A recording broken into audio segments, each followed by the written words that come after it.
So I would start by asking the teacher how she's doing and acknowledge it was a really hard start to nap. Right? Then I would say, in these tough moments with children, I often have to remind myself to stay calm. And that child is having such big emotions, they're in a bit of an irrational state, right? They're at capacity with all of these emotions. That might even scare them because they don't know how to manage them, and it might be in a little bit of an unfamiliar space. So it's our job to ensure we are holding the boundary and only requesting actions within our control, right? So in this moment, the child was having such a hard time. He didn't have the capacity to do anything else.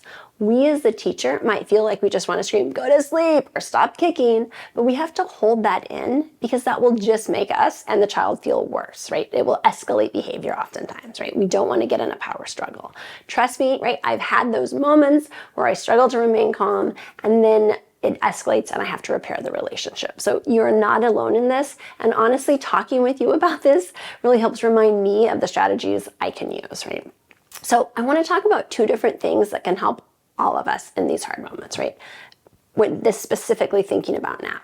One, what can we do at the start of nap to set up for success? And two, what can we do in those moments when we feel like it's spiraling? So let's start with the spiraling moments, since that's probably where your mind is right now. When things start to escalate, because it can happen outside of nap too, in this moment, the child is at max capacity with their emotions and they need help to become calm and regulate them, right? We cannot ask any more of them in this moment. If you are the one being kicked, we can say to the child, I won't let you kick me. It's okay to be frustrated or upset, but it's not okay to kick me, right? This could mean putting your hand up or gently holding the child's leg. They are not in a space to stop on their own, and we need to set the boundary without requiring any action on the child's part because they're having a really hard time, right? And this also connects to kind of that moment when you were saying like, call me over there, right? Right, we would typically expect a child to call us over if they needed assistance, and it seems to be a wonderful norm in your classroom. In this moment, he didn't have the capacity, right, to ask for that, right? So again, we can't ask more of them in a moment when they are struggling, right? This is a bright and wonderful little boy who needs our help to help him regulate his emotions to be successful in this classroom community. So we want to name it's okay to feel this way. It's okay to not want to nap, right? But it's not okay to ask them to do anything else. So you might come over, you might take some deep breaths, acknowledging how he's feeling, right? Just, right? And I find in that moment it helps me too. Modeling those deep breaths kind of helps me stay calm and in the moment with the child and say, I know you're having a hard time, really validating his feelings, but holding the boundary, right? And then I think the other thing, right, is let's talk about setting nap up for success, right? It's always helpful for me to kind of think about like what could be going on, right? One thing I was wondering, like, is this a child maybe who's consistently struggling with nap because they've stopped napping at home? Maybe we want to check with the family. And if they have and they're not napping at home, what type of quiet activities choices might we provide? We can say, I know you might not be sleepy, but a lot of friends are. Here are some bins you can choose from for a quiet activity, but you must stay on the mat, right? It's my job to keep everyone safe during this time and make sure that friends who need to sleep can. So we are all going to stay on our mats, right? And you can choose one of the quiet activities, right? So there's a little bit of choice in there. Now, if you know the child needs to nap, then what extra care can you provide, right? So starting to think maybe about the process a little bit earlier, sitting near them and rubbing their back, right? I had one child in my second year teaching pre-K who had a swivel chair, and I would sit with them and pretty much rock them to sleep for the first 2 months because they needed to feel safe in that space, to know they're loved, to kind of help them calm down that this is going to be an okay space to sleep, right? And then the child, it was fine. So considering what larger thing may be going on that is causing the behavior, right?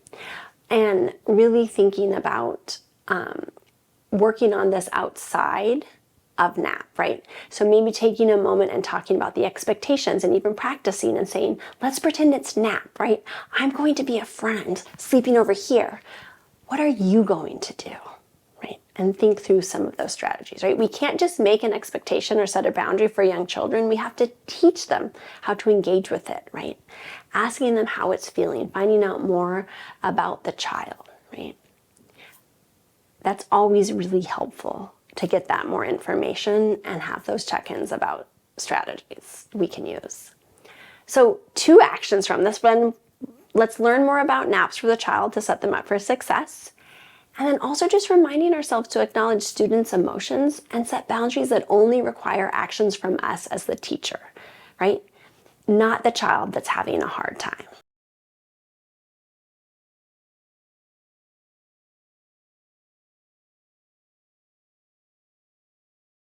So I'm going to start as if the teacher and possibly the assistant and I have a moment to kind of sit down and talk kind of at the end of the day or maybe during a planning period. How did centers feel today?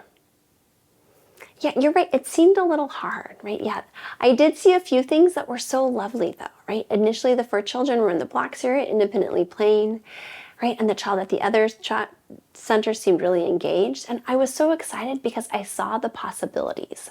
And right, while you just shared some things around the students' behaviors that were really hard, I'm wondering about thinking overall what might be contributing to all of these behaviors instead of kind of considering them individually, right?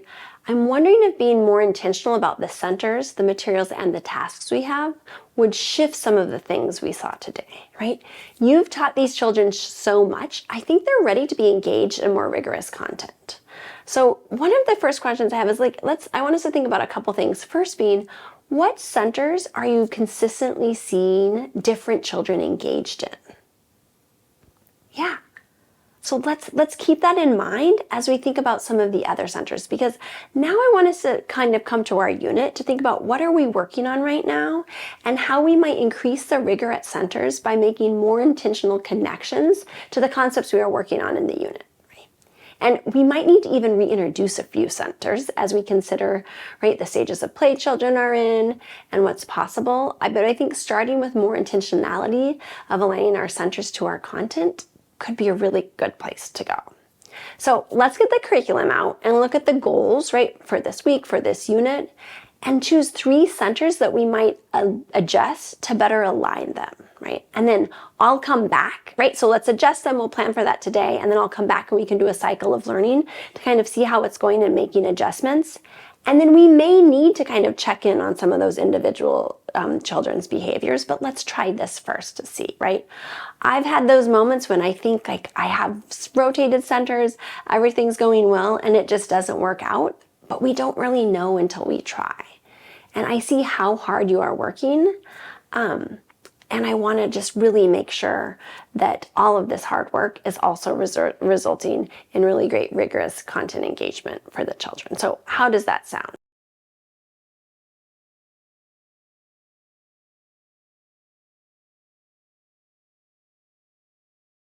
In supporting a teacher and setting up a classroom environment, I first want to consider if this is a teacher with experience, right, with 3 and 4-year-olds, or if this might be a teacher at the school who has an early childhood license but is moving down from another grade, right? While there are some similarities regardless, it helps me know a bit about what the teacher has previously considered, right? For example, right, if a teacher is moving from another grade level, I want to start with Eckers because the big shift here in creating a classroom environment is that this is now a childcare center that has different expectations and legal requirements that are important to know, right? While we'll also would use Eckers potentially as a tool with a previous preschool teacher, they tend to be a bit more familiar with that. So when thinking about kind of both groups, we want to think about the space, the materials, and our curriculum, right? At the start of the year, we won't have as many materials out. We want to make sure we have areas set up for future work, right? So this includes center spaces, but also blank space on the walls to fill with children's work or things that were co-created, such as building a sound wall in pre-K.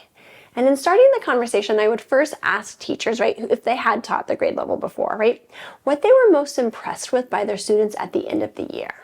Then we can think, if this is where we want children to end up, what do we need to create in our environment now, right? One thing that I have found helpful working with teachers are having photo books, right? Now it's usually just an album on my phone that I can share examples of exemplar classrooms, right? So we can use them to brainstorm and maybe map out some of the spaces that as we start curating it for children, thinking about having a print-rich environment and how that will come into play either with labels, pictures, or other environmental print.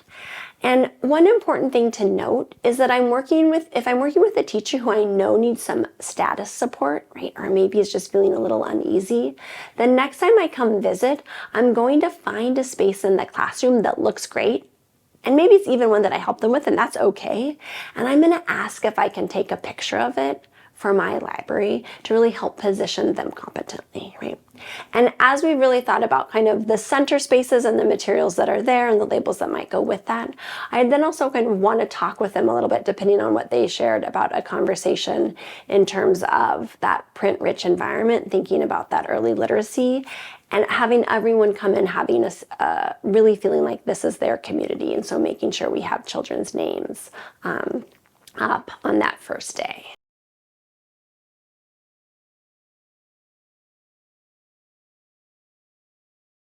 So anytime you're entering a new position, there are many areas for professional growth, right? Two that I've been thinking about in regard to this role are around the IFSP supports in classrooms and the logistics of keeping track of each area of focus across teachers, schools, and districts. So thinking about the first one, right? I need to learn more about modifications and adaptations for children on IFSPs, right? As a general education pre-K teacher, I had children receiving services, but was not in an inclusive context. And I think it will be really important for me to connect with special education colleagues to ensure I increase my knowledge around how best to coach teachers in inclusive settings and teachers who have children receiving services that maybe I haven't had experience with, right? And in this role, I also understand the importance of supporting our preschool teachers and having conversations with specialists working in their classrooms, and for me to reach out to district partners to learn about those individual contexts, because I know, right, district by district, some of the policies and procedures can vary. I think the second area of growth is around logistics, right? As a university professor, I track student attendance, participation in class, and performance, but I have an online system used by the university and the students to support this work, right? And I don't anticipate the same kind of software as a coach. So it would really require me to think about creating spreadsheets or documents, right? Or maybe there are systems here, but to ensure that I'm supporting them in the best way I can, that lots of times we think, oh, I'm going to remember everything I need to know, right? But we don't always do that. So I'll need to learn about the types of systems MESD uses or the districts or other coaches use, but also really think about how I could manage that in a system that would work for myself, right? Documentation is so important when working with multiple teachers, just as it is with our students, not only to document things we've worked on, but also so we can remember some of those personal anecdotes, right? That support that relationship building, right? I'm sure there's much more I don't know about that may turn into other areas for professional growth, but those are two that I'm currently thinking about since the last time we all spoke.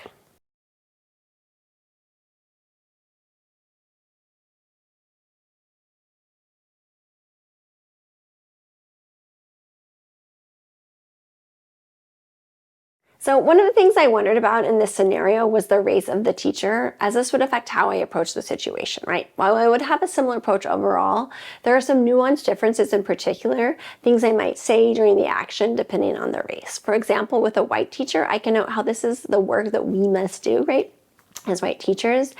Having had similar conversations with teachers in the past, I find the best approach, right, which is possible in this scenario, considering I've been in the classroom, is to bring data to the meeting, right? I would take tallies of interactions and note if they are positive or negative, right, with specific examples, maybe of all the children or maybe just 5, depending on the context. Then I would share the data with the teacher and ask what they notice, right? It is possible this is an unconscious behavior the teacher is unaware of. You know, I just find data to be really helpful in these situations because it's objective. And while there still may be some defensiveness, right, or surprise, it's a very different entry into a conversation than calling out the action from the start, which might cause a teacher to immediately become defensive or kind of shut down, right? So my hope would be that the teacher would realize and have a moment of reflection on the bias. And it would probably be a hard one, right? But that it would come from them. Then I want to personally connect, because this is not just one meeting, but this is work that will be a journey together, right? I might share about the experience I had attending Seeking Educational Equity and Diversity training, and how it was so helpful to reflect on my experiences and actions, right, as a teacher, to consider what I don't know and might be doing without even realizing it, right? I would share that it is hard work that I'm still engaging in, and would love to work together for both of us to make strides in this area, right? Then we need to go into the strategies, right? What might we do? So I can have some ideas, but I also want to create space for the teacher, right? It might be that the teacher wears bracelets. Maybe they're really a big Taylor Swift fan, so they already have tons of bracelets on, right? And they would move one bracelet from one wrist to the other each time that they're praising Jeffrey, to ensure he is being seen as the brilliant, capable child that he is, right? And then we would ask what will be tried for the next week, right? And then do another observation and check-in. Now, I also want to talk with the teacher about what might be causing these behaviors to occur during this time. But the most important thing in this moment is making sure we start providing Jeffrey with a more positive experience. Then we can move to the other work, right? Since it doesn't seem it is so extreme, right? Or that children are unsafe. I feel like starting with that praise and then kind of going to the larger issue, right? I might also follow up with some articles or a book suggestion, both for the teacher and to read aloud in the classroom, right? So maybe Jeffrey sees himself represented in a positive way, right? Thinking about how we can help Jeffrey be seen and praised, and then working on the larger issues that might be causing these responses from the teacher to occur, right? I would want to make sure to follow up with an encouraging email so the teacher knows I'm here with them in this work and that they are doing amazing things, right? The work in the classrooms to create the best space for Jeffrey and all children, and the personal reflective work on unconscious bias, right, would be ongoing.